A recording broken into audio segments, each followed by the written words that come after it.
I propose to speak of social innovation as a transformative movement in the world, and not simply as a field for academic study. Now, there are two basic approaches to social innovation as a movement that one might distinguish. Let me call them the minimalist and the maximalist approaches. According to the minimalist view of the social innovation movement, social innovation is a movement within civil society and about civil society.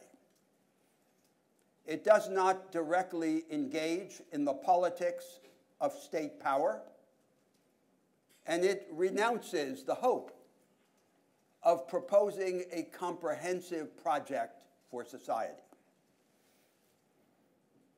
The minimalist approach to social innovation has the attraction of modesty and apparent realism. According to the maximalist view of social innovation, the social innovation movement, although headquartered in civil society, is not simply about civil society, but about everything, and therefore must engage the politics of state power and must have a comprehensive proposal for society. In my intervention now, I propose intransigently to defend the maximalist view. But I will do so not by arguing for it in the abstract, but by seeking to exemplify what its content would mean, because its content is far from being self-evident. I divide my remarks into the following steps. First, the situation in the world of the social innovation movement today. Second, its task. Third, its direction. And fourth, its methods. The situation of the social innovation movement. The world today lives under a dictatorship of no alternatives. There is a very limited repertory of live institutional options available for the organization of different domains of social life. And this restricted repertory of institutional alternatives has become the fate of the contemporary societies. Our interests and ideals are always nailed to the cross of the institutions and practices that represent them in fact. In the rich North Atlantic world, the hegemonic project of the governing elites, coming from all the major political parties, is almost entirely confined to the attempt to reconcile American-style economic flexibility and European-style social protection within the limits of the institutional and ideological compromise established in the wake of the Second World War. The fundamental problems of the contemporary societies cannot be resolved or even addressed within the limits of that compromise. Among these problems are the following. First, the hierarchical segmentation of the economy, which now takes a new form in the wake of the decline of traditional mass production. A new form of production emerges in the world characterized by permanent innovation, but almost entirely confined to isolated vanguards of each national economy from which the majority of the labor force remains excluded. Second, the disconnection of finance from the real economy. Finance, rather than serving the productive agenda of society, is allowed to serve itself. Third, the non-existence of any promising way to enhance the quality of the provision of public services. What exists in the world is the bureaucratized provision of standardized, low-quality public services by the bureaucratic apparatus of the state.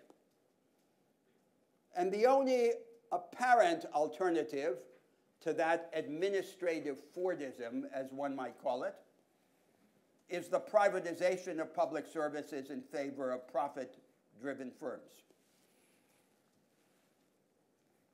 Fourth, the absence in these societies of an adequate basis of social solidarity.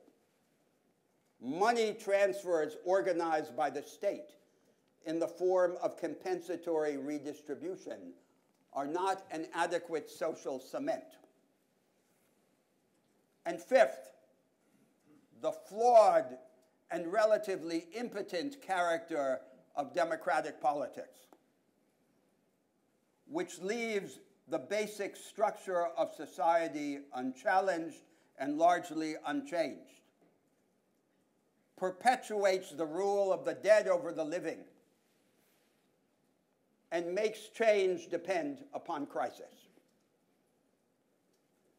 None of these problems can be solved within the restraints of the social democratic compromise established in the middle of the last century.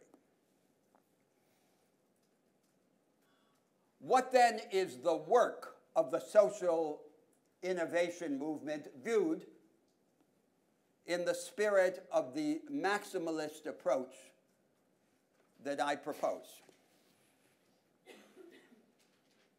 The work is to resist and subvert the dictatorship of no alternatives. To do so in the direction of an enhancement of agency in all domains of social life, of the capacity for invention and self-direction. To mobilize in the support of this effort the multitude of small-scale innovations, of little epiphanies that exist all around the world, to represent them as down payments on larger transformative possibilities, and to provide everywhere and all the time an alternative to what one might call the path of least resistance. Every time there is an exogenous shock, an opportunity, a change induced, for example, by the evolution of technology, the tendency is to accommodate the change or to realize the potential in the form that least disturbs the predominant interest. And this is what one might call the path of least resistance. The task of the progressives in general and of the social innovation movement in particular is to create an alternative to the path of least resistance. That is the work, but the question is, can it be achieved? Now, I argue that the enabling conditions for the execution of this work are already at hand. The first enabling condition is the existence of a vast array of small-scale innovations coming from the grassroots, from the bottom all over the world. A kind of ceaseless Brownian motion that we can discern throughout the world. The transformative potential of these small-scale innovations is, however, squandered because they commonly fail to be received and understood as anticipations of alternative directions. They fail to be enlisted in the service of a cumulative transformative project. The second enabling condition for the achievement of this work is that the functional imperatives of success, for example, the ability to seize on the potential of a technological innovation, are always indeterminate in their social and institutional implications. There is always more than one way of achieving the functional advantage. A third enabling condition for implementing this work is that there are always alternative ways of defining and defending group or class interests. There is always a family of ways of defining or defending the interests of a class or of a certain segment of the labor force that is institutionally conservative and socially exclusive, defining the neighboring groups as the enemies, and another set of ways that is institutionally transformative and socially solidaristic. Now, the functional indeterminacy of the practical advantages or imperatives and the duality of ways of defining or defending a group interest have as their consequence that it is always possible to establish an alternative to what I earlier called the path of least resistance. And that is the goal of the social innovation movement. I come now to the third and fundamental step in my argument, the direction. And I propose a direction. Now, I do not argue that the social innovation movement should commit itself to a particular comprehensive program for society. Rather, what I argue is that it should be a space in which alternative such visions can contest for ascendancy. And in that spirit, I propose one such vision. Here are four connected large projects that in their convergent effect could help define such a direction. The first project could be described as vanguardism outside the vanguard. A new way of working, a new form of production emerges in the world. And this new form of production, characterized by permanent experimentalism, is typically relegated to isolated advanced sectors of each national economy. The task is to associate the state with small and medium-sized firms and to develop regimes of cooperative competition among these firms to the end of disseminating the advanced practices through large sectors of the economy and the society, rather than allowing them to be isolated within disconnected vanguards. The second project is the project of radically transforming the character of education.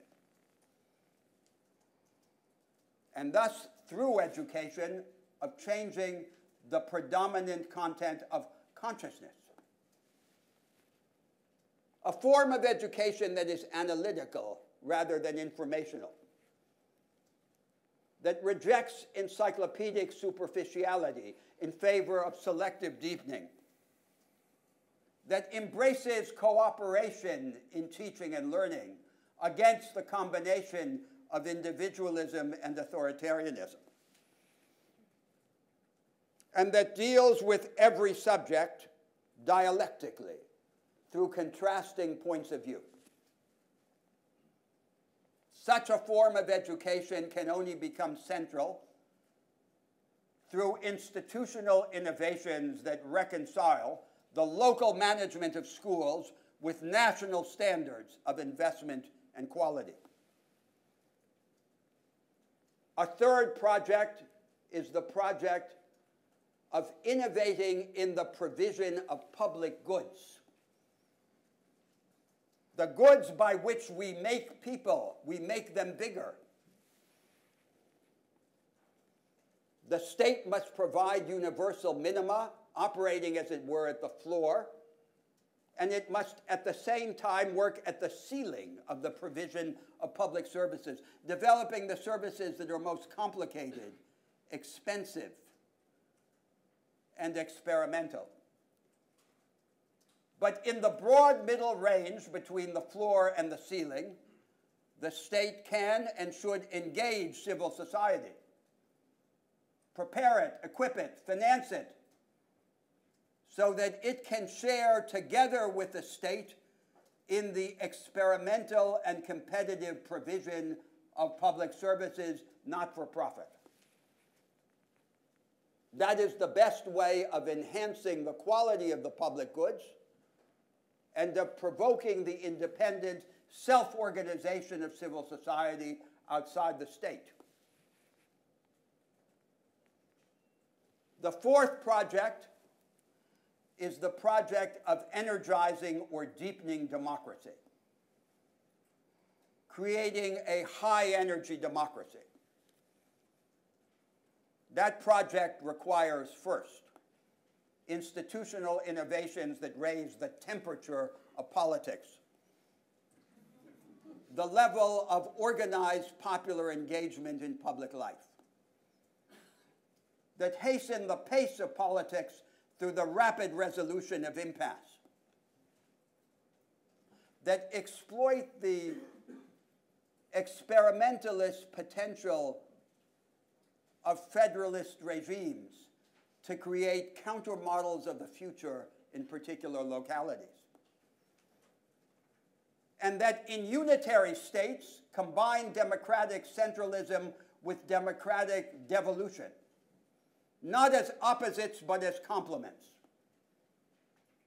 That establish in the state an independent power to come to the rescue of groups that are caught in circumstances of exclusion or disadvantage from which they are unable to escape by the forms of collective action that are available to them, and that progressively enrich representative democracy with elements of direct or participatory democracy.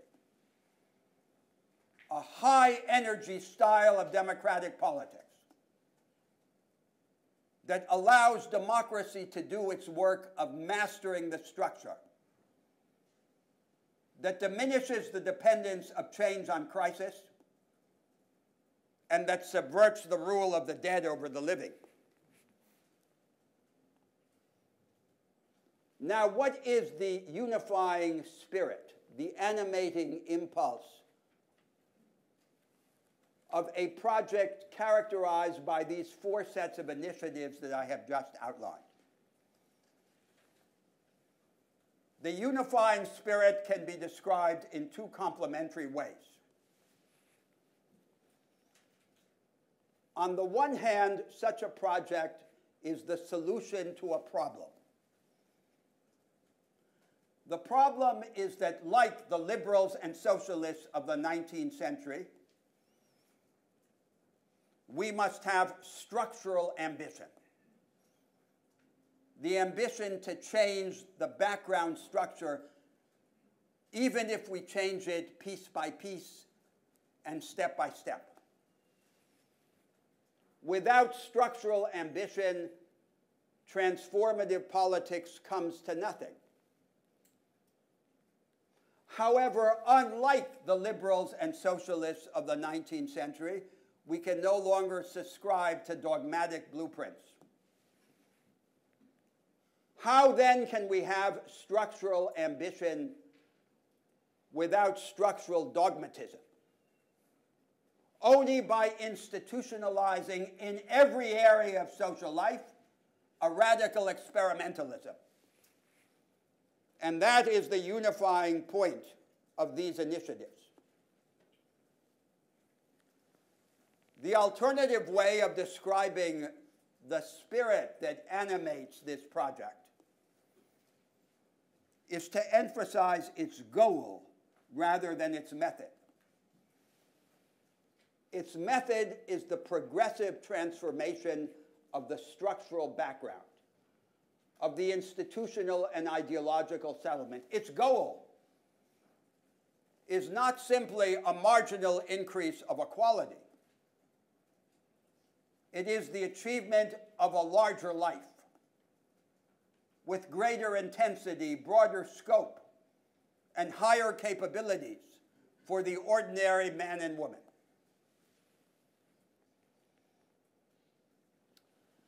Now, by what methods is the social innovation movement to advance in the pursuit of such a project? I propose that there are two main methods. The first method is the method of the interpreted foreshadowings.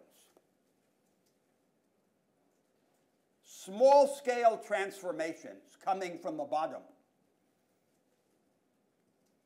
can be represented as down payments on a larger project when viewed under the lens of a general conception. And it is that combination of tangible practicality with prophetic vision that must distinguish the social innovation movement if it is to do its work throughout the world. The second method is the method of the exemplary incursions. Although headquartered in civil society, outside the state and outside the market, the social innovation movement was go out from civil society and engage. Engage the politics of the state. Engage the corporate world. Engage the realm of media and culture. Engage the third sector of philanthropy. It must engage every area of social life, although beginning from its seat within civil society. Now, finally, a word about the obstacles and about the opportunities. In the pursuit of this maximalist vision of the movement, the constraints are formidable. The path of least resistance prevails almost everywhere. There is a hegemonic project in the richest part of the world, hostile to any structural innovation. And the only salient alternative to that project, outside of the rich North Atlantic, is a state capitalism with meager transformative potential. The high academic culture of the rich countries fails to defy this surrender to fate. Across the whole field of the social sciences and humanities, what we witness is the predominance of rationalizing, humanizing, and escapist tendencies. In the positive social sciences, economics first among them, a right-wing Hegelianism, the rationalization of the existent. In the normative disciplines of political philosophy and legal theory, a humanizing impulse, the pseudo-philosophical justification of the ameliorative practices of compensatory redistribution and legal idealization. And in the humanities, consciousness embarks on a roller coaster of subjectivist adventurism, disconnected from the remaking and the reimagination of the social order. The votaries of these humanizing, rationalizing, and escapist tendencies pretend to be antagonists, when they are in fact allies in the disarmament of the transformative will and the transformative imagination. All these are powerful restraints against the work of the social innovation movement. Nevertheless, the opportunity is immense. The message has been diffused throughout the world by democracy, by liberalism, by socialism, and above all by the worldwide popular romantic culture, that ordinary men and women are not as ordinary as they seem to be, and that there is a vocation for a larger life established in every human being. The fundamental problems of the contemporary societies cannot be resolved within the restraints of the limited repertory of available institutional options. The multitude of small-scale innovations arises from below as a prefigurement of larger possibilities. The world remains restless under the dictatorship of no alternatives. Let this restless world find an unexpected ally in the social innovation movement.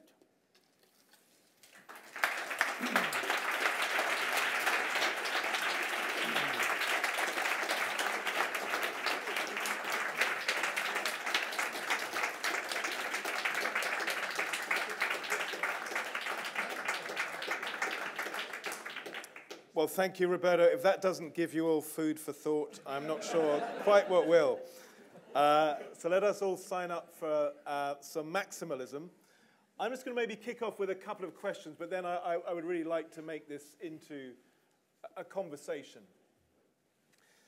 The first is really about, you didn't use the word utopianism, but at a time when horizons have shrunk in, as they certainly have in Europe, because of economic crisis, fiscal crisis, and so on, people find it hard to see 1 year ahead, let alone 5 or 10 years ahead. How do you avoid the sort of maximalist, and what in another era would have been called utopian thinking, not sounding like you're completely irrelevant?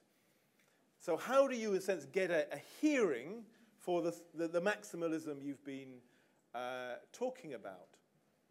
The second question really relates to that, of what does the political base for that sort of maximalism look like?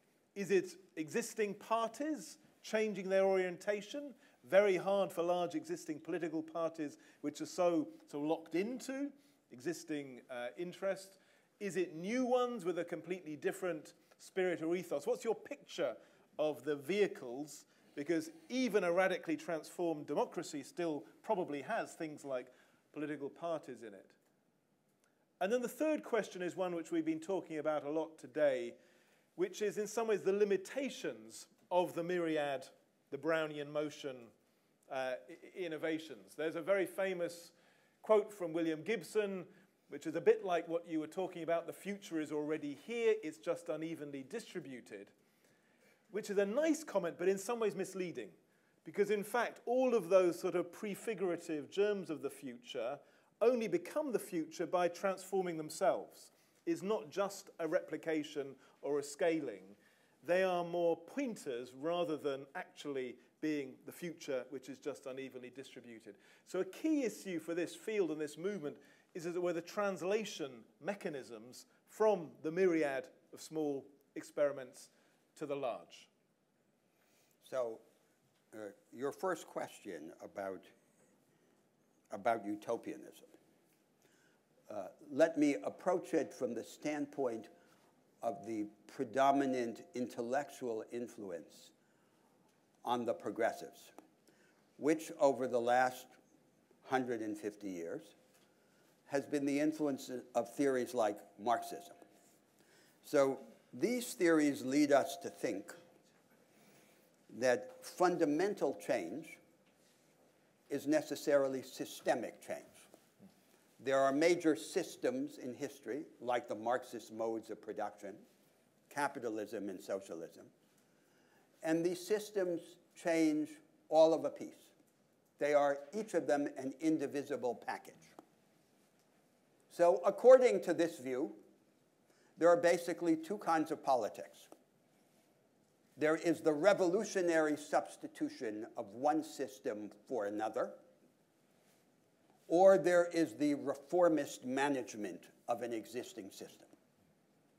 And the reformist management of the existing system, in the rich North Atlantic world at least, has meant the humanization of so-called capitalism.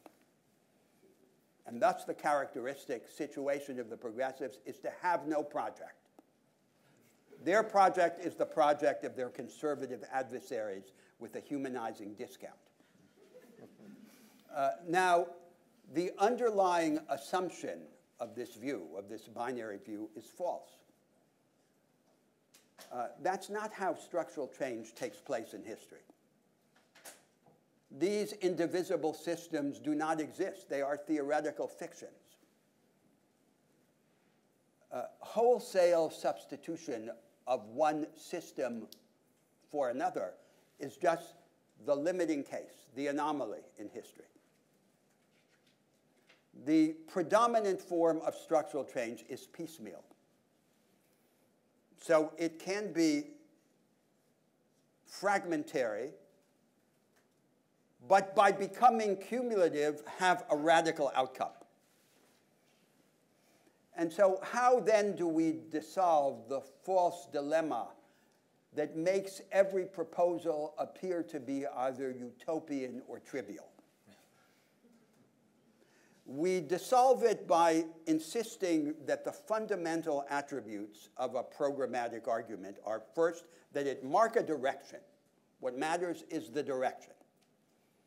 And that it select in the particular historical circumstance the initial steps by which to begin to move in that direction. So there has to be a down payment, an anticipation, a foreshadowing, as I called it, of the direction.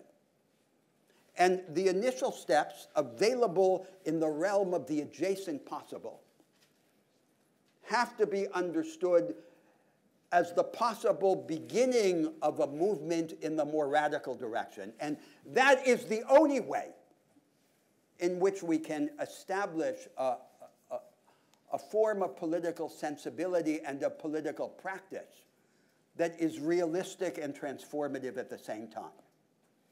So I see the social innovation movement as having a special advantage in that regard. Because beginning as it does in civil society, close to real innovations that are taking place, it has its hand on these foreshadowings.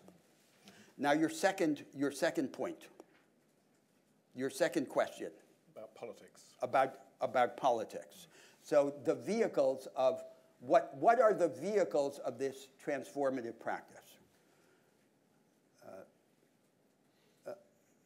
In this maximalist spirit, we should be completely agnostic and open-ended. That's engage the politics of the political parties and of state power, but not reduce politics to that realm. So That was my argument. The argument now, not of the interpreted foreshadowings, but of the exemplary excursions. Acting both within and outside the domain of traditional party politics and of traditional ideological discourse. And it's only by this combination, by this dialectic of the narrowly political with the extra-political, that we can hope to establish a transformation. And your third question? The translation from the micro to the... So the threshold in the translation from the micro to the macro, the crucial point of inflection is the point at which a proposal gains institutional content.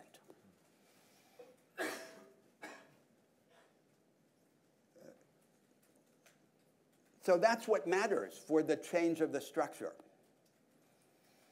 If there's an innovation, for example, in the form of the establishment of a new kind of worker cooperative in a certain economy,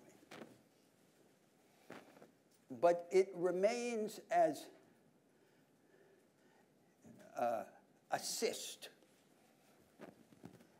an isolated element within a surrounding social space that it fails to transform, we have not crossed this threshold. We have crossed it only when we imagine the small-scale innovation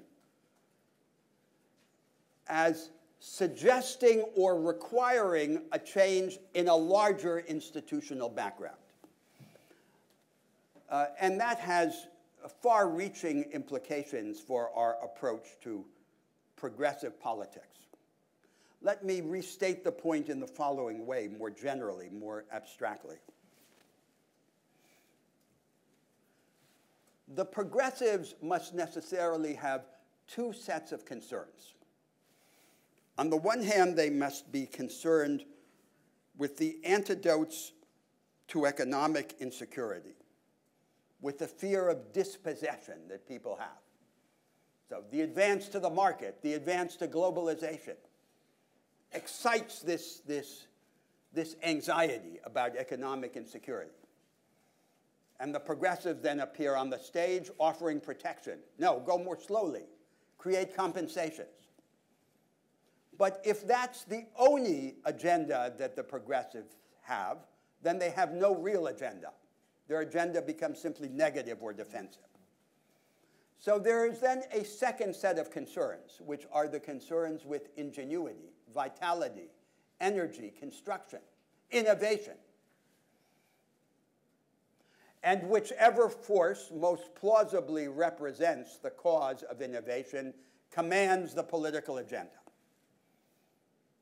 Now, if we simply seek to reconcile these two sets of goals, as if they had a simple inverse relation to each other,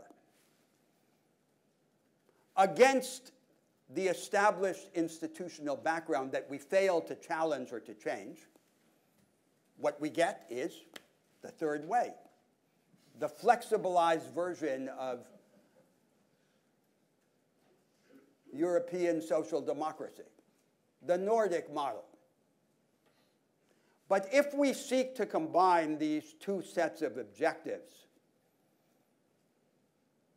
by challenging and changing the institutional background, we get something very different. And the object of that difference, the content of that difference, I see as the ultimate subject of our conversation. Well, let me pursue that point. Final question from me before opening it up. You talked about vanguards and the fact that in the modern economy, large swathes of the population don't take part. A few weeks ago, some of us in this room were helping to run a session with a lot of mayors, mainly American mayors of big cities. They were quite comfortable with how to embed experimentalism and innovation into their work and public services. They all now feel fairly confident. They know how to grow, as it were, the vanguard parts of their economy, the cutting edge of creative industries or high tech or so on. This is now fairly well established. How do you do that at city or national level? But they then came to the problem that half their citizens had essentially stagnant or declining incomes, had done for a generation, that they could only see a future in which that was getting worse, and they literally had nothing on the table, no options for solving the problem as you described it. How to get that half, maybe 2/3 of their population to take part in any way in that very dynamic vanguard. So what would you say to them? But it's not a work that can be fully achieved by action simply at the local level. So it requires a convergent series of initiatives. So first, we do have to have a series of innovations in the design of the market economy, associating the government with small and medium-sized firms, and allowing the small and medium-sized firms to cooperate with one another at the same time that they continue to compete against one another. Second, we need to change the relation of finance to the real economy so that finance is made to serve the productive agenda of society. Third, we need to create a new regime for the relations between labor and capital. Labor now begins to be organized as it was organized before the rise of mass production, in the form of decentralized networks of contractual relations, a new putting out system.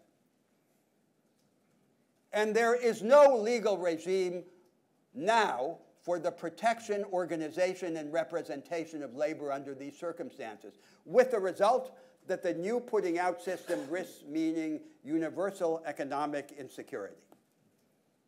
Fourth, there has to be a form of education, like the form I briefly described, that empowers the ordinary worker and citizen.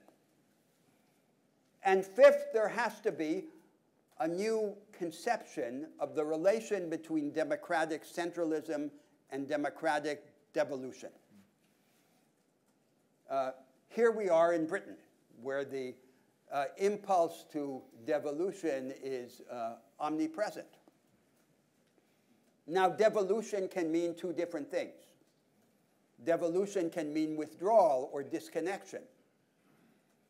But devolution can also mean the creation down below at the grassroots of alternative models of the national future.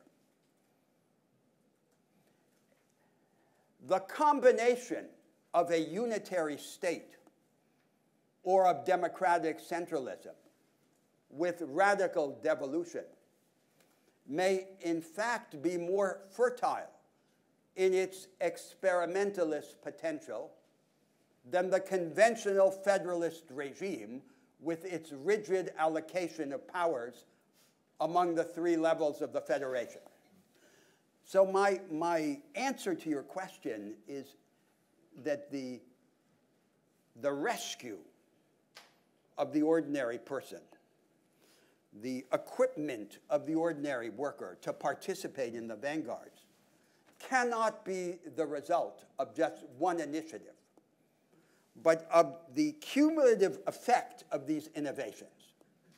So what is difficult but indispensable is that someone who is engaged in one line of innovation, in one part of society, have the imagination to understand the connection to all the other missing parts.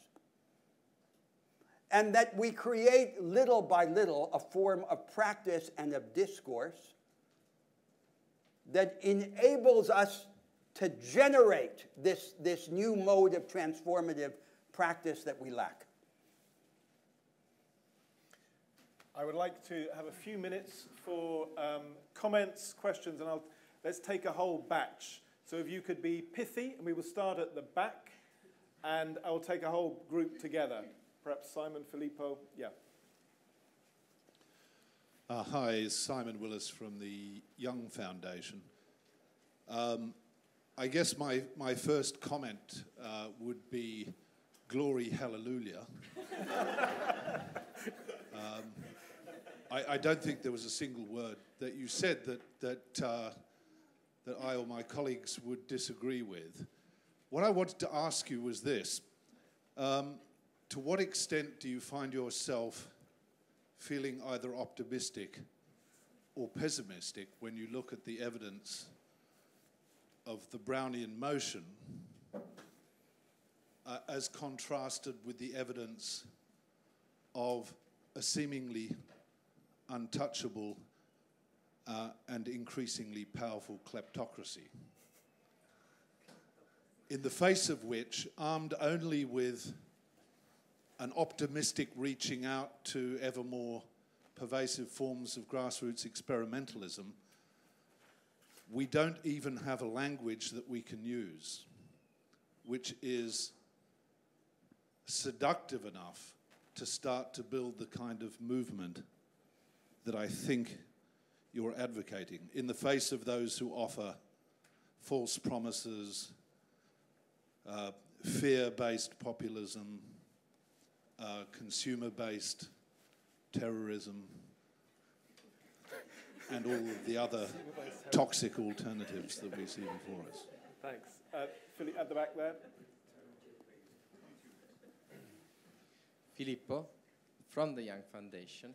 So first of all, thank you very much. I heard you speaking 9 years ago when I moved to London, and you're still an intellectual rock star. I'm amazed. But I want to ask you about your view on the role of a specific institution, a specific European institution, the European Union, because it's this post-national institution, pretty unique. Do you think that we should ditch it, or we should ditch the national government, or how should we transform it? Absolutely. Thank you. Before you answer that small question, Giulio, did you have a question? Another Italian. Thank you very much for your presentation.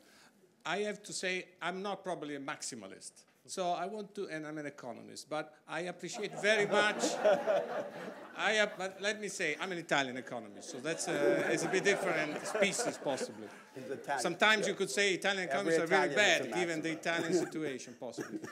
I really appreciate your point about the need for a variety of institutions within the market system.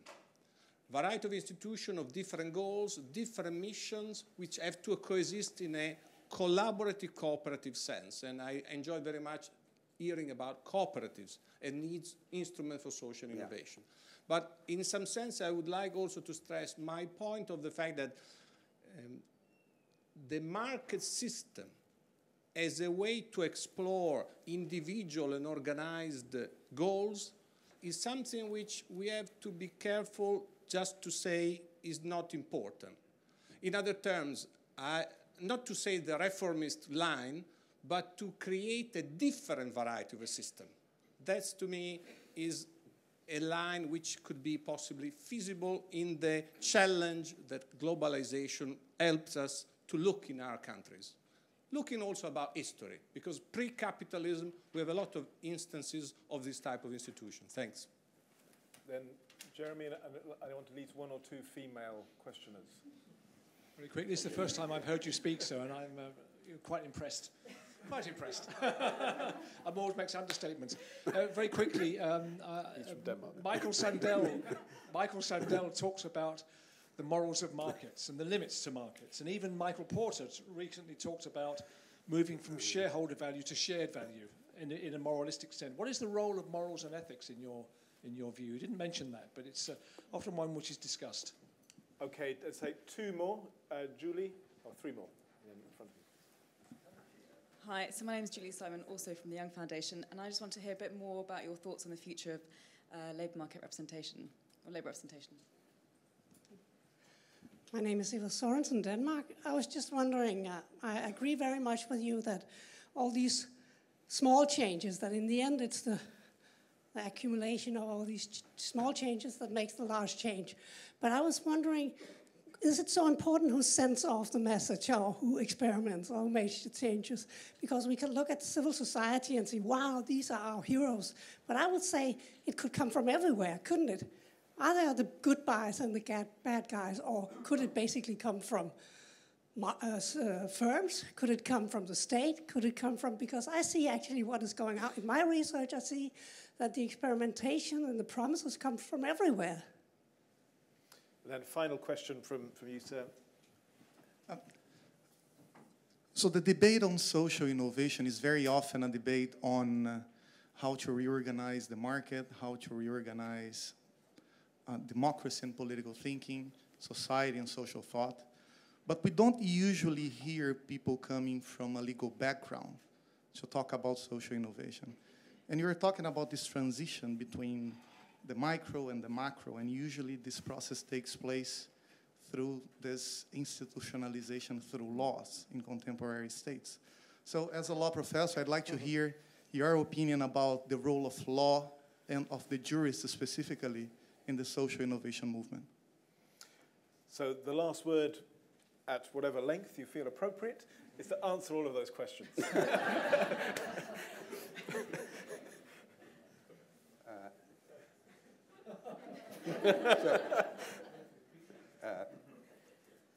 So let me take the first three questions that were asked at least, however, in the reverse order in which they were asked.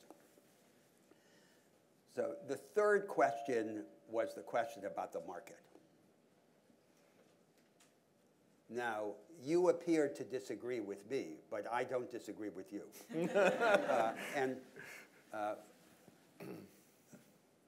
My view is that the old ideological contest between the state and the market is dead. The contest that is emerging in the world is a contest about the alternative institutional forms of the market economy, of democratic politics, and of independent civil society. My view is that the market is not there on a take-it-or-leave-it basis. The institutional presuppositions of the market economy are not created within the market economy. They are created outside the market economy, in politics and in thought. And what I want is the remaking of the market economy in its institutional content, and therefore also in its legal expression. There is no reason why the market economy should be pinned to a single legal and institutional version of itself.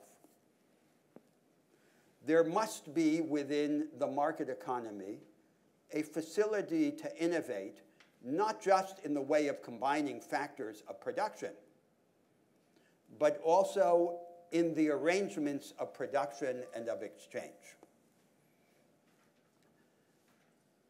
And that's what I tried to illustrate, for example, in my reference to vanguardism outside the vanguard. Now, just as the market economy is not there on a take-it-or-leave-it basis, so too globalization is not there on a take-it-or-leave-it basis. The form of globalization that is now being imposed in the world under, for example, the WTO treaties is a bad maximalism. It requires, as the price of participation in the world trading system, adherence not just to the market economy, but to a very particular version of the market economy. A version that, for example, prohibits under the label subsidies all the forms of strategic coordination between governments and firms that the countries now rich used in order to become rich. What I want is an institutional minimalism, the maximum of openness with the minimum of restraint on the institutional experiments that are necessary. That brings me then to the second question that was asked, the question about the European Union. Now, I am vehemently opposed to the European Union in the form in which it is being developed. The European Union is being developed according to the following generative principle, that the power to define the forms of economic and social organization is increasingly centralized in the government of the Union, and the power to define the educational and social endowments of the citizens is delegated to the local authorities. So the result of this system is that in Europe, everyone who is most alive, the right, the left, the young, the restless, is opposed to the European Union. Is opposed and should be opposed. And what must be done is radically to transform the character of the Union by inverting the principle that I have just described. The primary vocation of the government of the Union should be to ensure the capabilities and endowments of all of its citizens, so that on that basis, they can diverge, they can experiment, they can invent, they can raise a storm in Europe. And that would be a completely different kind of European Union. So, for example, for Britain, to take the national example here, what I would want is that it engage with the European Union, not to exact favors for the city, but to ally itself with the southern and eastern European countries in favor of a fundamental redirection of the Union against the sometime inclination of the now predominant European powers. So I now come then to the first question that was asked, which was the question about pessimism and optimism. Now, I am completely agnostic about pessimism and optimism, because pessimism and optimism are ironic and contemplative positions. What is necessary is hope, and hope is not optimism. Hope is an existential orientation arising from action, from practical or intellectual action. The passive position of one who contemplates the world is ironic and fatalistic, and plays with optimism and pessimism as reverse sides of each other. Every situation in the world appears to be incapable of transformation until it is transformed. As we get closer to it, we see all of the contradictions. And in seeing the contradictions, we grasp the space of transformative opportunity. The great thing about the social innovation movement is that it's close. It's close to the stuff of contradiction and innovation. And being close to this stuff, it can save itself from the illusions of the ironic attitude and serve the transformative interests of humanity. Well, thank you, Roberto. I fear we are out of time. We're just on those last 2 points. I think it's sort of non-obvious, but repeatedly found that it's actually action that generates hope, not the inverse, although one might expect it to be the inverse, just that it's often action which generates insight and knowledge as much as the inverse. And those are, I think, sort of two key themes running through much of the work here. Can I thank you for raising our sights, raising our aspirations to maximalism, and helping to show us how we might join some of the dots to create something more and something both beautiful and necessary. Maximalist ambitions with minimalist tools. Thank you very much.